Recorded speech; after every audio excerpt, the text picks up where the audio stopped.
Assalamualaikum warahmatullahi wabarakatuh. Pada kesempatan kali ini kita akan membahas sebuah topik yang sangat berharga sekali untuk kita bicarakan, yaitu kita ambil judul dari pembahasan kita kali ini, yaitu memaknai doa. Betapa sering kita selesai mengerjakan sholat, terutama sholat wajib 5 waktu, kita tidak lupa atau sering membaca doa. Ada dua doa utama yang sering kita baca atau dilafalkan oleh imam selesai salat kalau dia menzaharkan doanya, ataupun kita berdoa sendiri-sendiri. Ada dua macam doa yang sering kita baca. Yang pertama itu doa kepada orang tua, dan yang kedua doa agar kita diberi ilmu dan rezeki.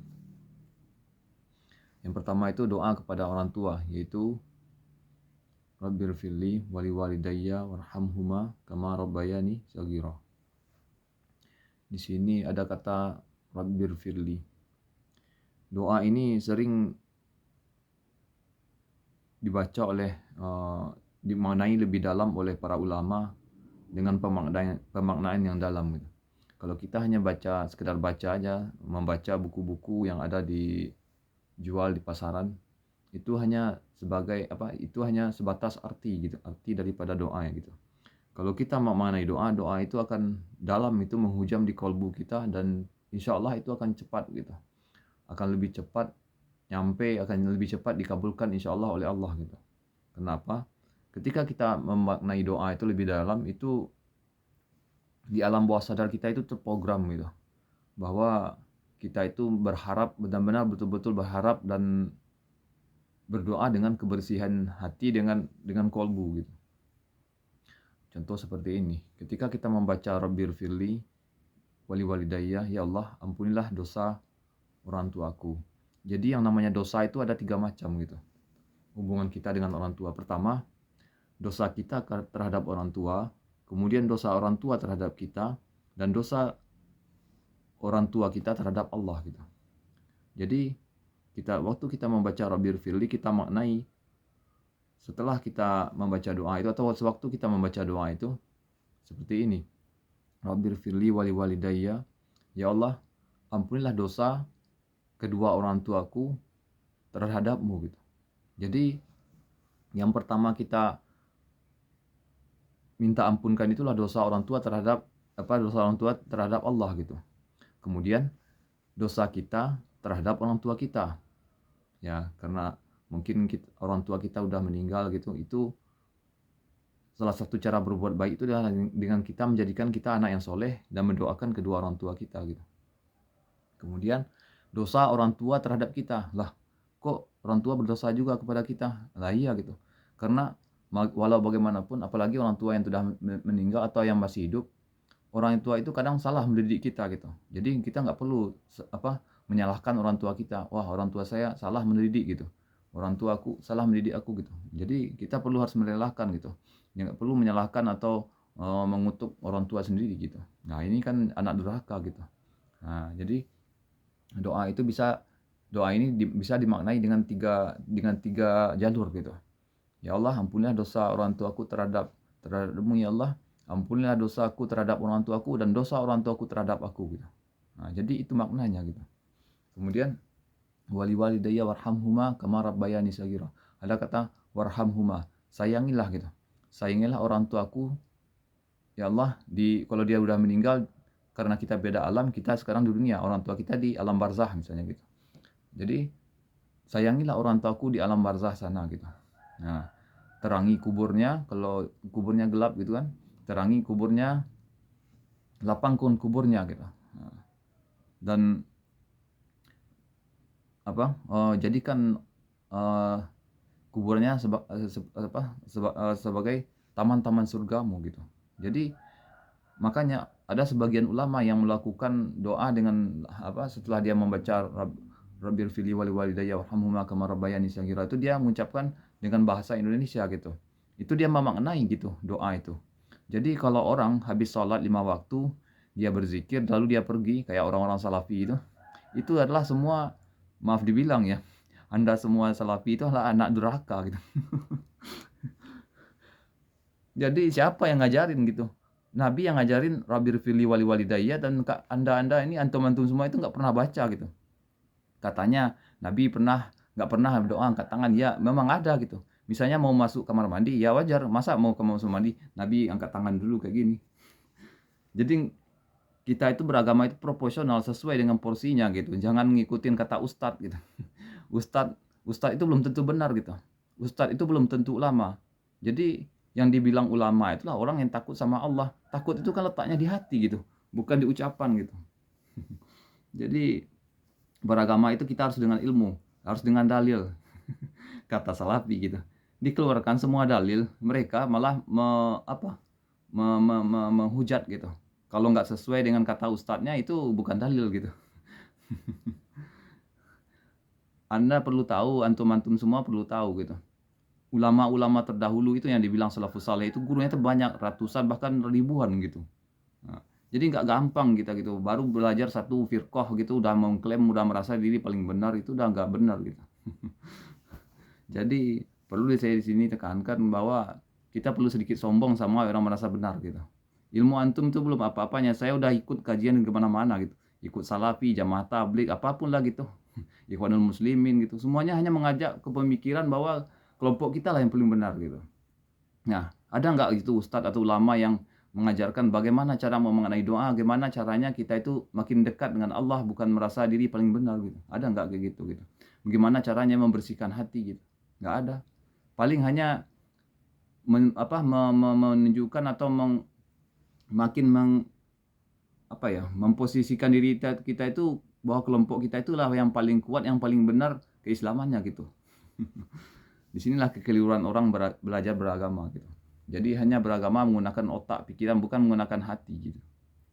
Kemudian kita kembali pada topik yang tentang doa tadi. Yang kedua yaitu tentang doa tentang ilmu dan rezeki gitu. Yaitu Rabbi zidni ilman warzuqni fahma. Di sini ada kata Rabbi zidni ilman, yaitu ya Allah berikanlah aku ilmu. Ilmu yang bagaimana gitu? Ilmu yang bermanfaat. Kemudian rezeki yang bagaimana? Rezeki yang berkah, melimpah, banyak gitu. Ya, sesuai dengan arah maunya hati kita gitu. Dan kemudian fahma itulah kepahaman. Pahaman dalam apa? Soal agama. Jadi sebaik-baik pemahaman adalah kepahaman soal agama gitu.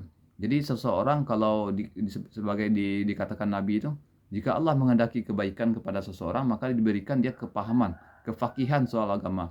Jadi kalau dalam bahasa orang Minang, orang Padang, fakih itu artinya pakih gitu. Artinya dia paham gitu. Jadi orang yang mengerti sama orang paham itu beda.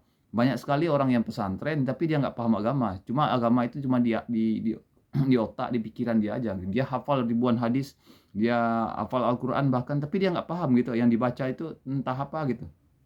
Bahkan dia punya irama gitu. Pandai memperdengarkan suaranya yang indah gitu.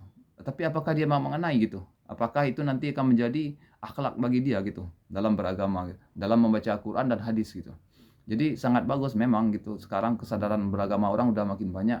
Dia banyak hafal Al-Quran, dia hafal 30 juz misalnya, dia jadi hafiz, atau dia misalnya hafal ribuan hadis, tapi dia tidak mengerjakan, apa gunanya gitu. Karena nanti pas di akhirat itu nggak ditanya gitu. Kamu hafiz Quran bukan? Kamu hafal ribuan hadis bukan? Tapi Allah itu nanya amal kamu apa gitu. Amal kebaikan kamu. Ya, betul gitu. Kita punya amal, kalau dosa nggak diampuni juga percuma gitu. Nah, jadi di sini yang bikin kita masuk surga itu bukan seberapa banyak amal kita atau dosa kita dihapuskan Allah. Walaupun misalnya kita hidup gitu, seumur hidup kita nggak pernah bikin dosa. Tapi dengan banyak amal itu belum tentu kita bisa beli surga gitu. Karena surga itu sangat mahal. Yang bikin kita bisa masuk surga adalah rahmat Allah gitu. Jadi kenapa orang kayak pelacur atau wanita yang kita pandang rendah itu dia bisa masuk surga, dimasukkan Allah surga dengan rahmatnya hanya dengan ngasih minum seekor anjing gitu. Ada seorang alim orang wanita yang dipandang orang solehah, dia nggak sengaja ngurung kucing sampai kucing itu mati gitu karena kelaparan gitu, karena dia sibuk beribadah gitu. Dia malah masuk neraka. Kenapa begitu gitu? Nah, itulah letaknya rahmat Allah. Allah dengan rahmat itu, dengan kasih sayangnya itu hanya memandang manusia, memandang kolbu manusia yang punya rasa kasih sayang. Karena kunci pertama itu pembuka pintu surga itulah sifat rahman dan rahimnya Allah. Itulah kasih sayangnya Allah. Ya, jadi jangan bangga dulu kita punya ilmu, tapi kalau membuat kita makin sombong, punya harta membuat kita merasa sok kaya gitu, punya wajah cantik merasa sok cantik, punya wajah ganteng merasa diri paling ganteng gitu. Semua itu titipan gitu, pemberian Allah gitu. Jadi kalau kita diberi Allah kelebihan itu dipergunakan sebaik-baiknya untuk mendekat kepada Allah, bukan membuat kita semakin menjauh gitu. Nah, atau menghasut atau mengajak orang kepada membuat orang jauh dari Allah gitu. Jadi kalau kita mengenai hidup ini, sebenarnya hidup ini sangat indah gitu. Keindahan hidup ini apabila kita punya rasa kasih dan sayang, kita bisa memaknai gitu sifat-sifat Allah itu dalam kehidupan kita, gitu.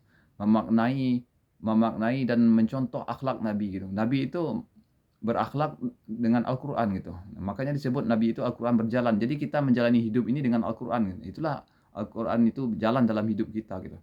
Nah, semakin kita maknai Al-Quran itu, semakin bagus akhlak kita gitu.